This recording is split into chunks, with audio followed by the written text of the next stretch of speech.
Have you ever read Jeremy Lent's book, The Patterning Instinct? No, don't think I have. It's a very, very interesting book. I keep meaning to go back over it at some point, but there's 1,000 books I want to go back over. Um, but he talks very much about how it's a book about the history of ideas and how it's led to how it's driven history in a particular way and how it's created the current state of affairs on the planet. And his belief is that there is a new resurgence of more systemic relationship-based models of the world coming out of complexity science and this kind of thing. And that basically what complexity science is showing us is pretty much the same kind of stuff as proto-shamanism, as Taoism, as these sorts of Mm. things. So we're kind of coming full circle and people are going, oh, and one of the things that he sort of points out is a lot of the detour is started with Plato. So Oh, really? yeah, that Plato, instead of seeing us as a part of the world and, you know, there's a lot of respect for the body and yes, spirit's there, but spirit is in everything.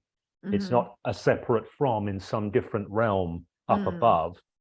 And, you know, so therefore the job of, once you get the Platonic ideas coming in, the job of spirituality is to somehow transcend the body and connect with the spirit that is elsewhere and up Mhm. above, instead of recognizing that spirit is in everything and in the world, and we are in the world.